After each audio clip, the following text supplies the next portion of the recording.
Not found suitable. सरकारी उपक्रम बेच दिए, प्राइवेट उपक्रमों में कोई आरक्षण नहीं है। अध्यक्ष महोदय, शिक्षा मंत्री जी सूची जारी करें, और अगर ये बात कहीं भी गलत है तो शिक्षा मंत्री जी सूची जारी कर दें। देश के सभी केंद्रीय विश्वविद्यालयों के वाइस चांसलर की ओर प्रोफेसर की एक, मैं तो कहूंगा अध्यक्ष महोदय कि शिक्षा मंत्री जी अगर ये सूची जारी कर दें कि जितनी भी सेंट्रल यूनिवर्सिटीज़ हैं और उनके माध्यम से जितने भी प्रोफेसर्स का अपॉइंटमेंट हुआ है, सब बात साफ हो जाएगी। आप केवल देश के 10% लोगों को ही ख्याल रख रहे हैं, बाकी 90% लोगों का आप ख्याल नहीं रख पा रहे हैं। और जाति जनगणना कभी जाति में भेदभाव नहीं बढ़ाएगा अध्यक्ष महोदय। जाति जनगणना जातियों के बीच दूरियां कम करेगा और तमाम हमारे ऐसे समाज के लोग जिनको न्याय नहीं मिला, जिनको अधिकार नहीं मिला है, अध्यक्ष महोदय कम से कम जाति जनगणना के बाद उन्हें अधिकार और सम्मान दिलाने का काम भी हो सकेगा। इसलिए हम इसके पक्ष में हैं। आर्थिक न्याय के बगैर न सामाजिक न्याय मिल सकता है और न राजनीतिक न्याय मिल सकता है। गरीबी का नाजायज लाभ उठाकर धन्ना सेठों की सरकार चुनाव में पैसा बांटकर राजनीतिक न्याय का भी अपहरण कर लेती है।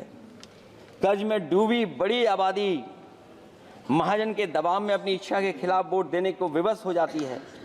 चुनाव में सत्ताधारी दलों द्वारा पैसे की भरमार के चलते कोई सामान्य कार्यकर्ता चुनाव नहीं लड़ पा रहा है। बड़े पैमाने पर धनवान चुनकर आ जाते हैं। पैसे के बल पर जब तक आर्थिक विषमता समाप्त नहीं होती, लोगों को राजनीतिक न्याय मिल नहीं सकेगा। प्रस्तावों में आगे जो लक्ष्य है, विचार, व्यक्ति, विश्वास, पंथ और उपासना की स्वतंत्रता, अन्याय के खिलाफ विचार व्यक्त करने पर जेल, अभिव्यक्ति की स्वतंत्रता का अर्थ है देशद्रोह। अगर भाजपा के मत के नहीं हैं, दूसरे धर्म के हैं तो प्रताड़ना के हकदार हैं। और अब तो उपासना करने पर भी दिक्कत है, क्योंकि हर मस्जिद के नीचे मंदिर खोजने वाले तत्व इस देश को शांति से रखना ही नहीं चाहते हैं। उन्हें कानून की कोई परवाह नहीं है। मैं इस मौके पर धन्यवाद देना चाहता हूं। सुप्रीम कोर्ट का कम से कम वो फैसला आया है जहां कुछ दिनों के लिए ये पाबंदी लगाई गई। व्यक्तियों की गरिमा और देश की एकता और अखंडता को सुनिश्चित करने वाली बंधुता, ये विभाजनकारी नीतियां संविधान की प्रस्तावना के उस उद्देश्य से जरा भी मेल नहीं खाती है। व्यक्ति की गरिमा लिंचिंग से धूल धूसित हो चुकी है। उद्योगपति सरकारी आतंक से परेशान हैं, हो करके अपनी पूंजी समेटकर देश छोड़ गए हैं और लगातार जा रहे हैं।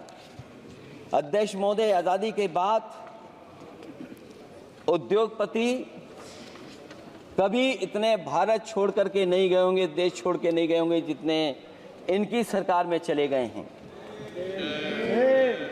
अगर व्यक्ति की गरिमा सुनिश्चित हो तो कोई व्यक्ति क्या अपनी मातृभूमि को छोड़ करके जा सकता है? सरकार इस पर आत्मचिंतन करे।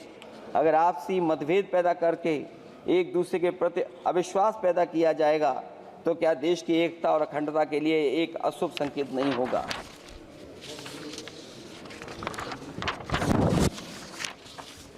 अध्यक्ष महोदय, आर्टिकल 14 कानून के समक्ष समानता, भारत के अंदर किसी भी व्यक्ति को राज्य कानून के समक्ष समानता को डिनाई नहीं कर सकता है। हो क्या रहा है, एक ही कानून कुछ लोगों के लिए अलग है और दूसरों के लिए अलग।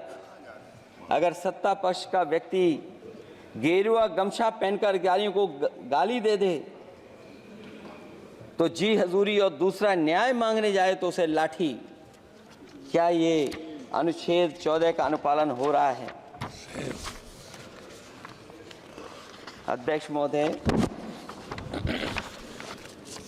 किसी भी व्यक्ति को उस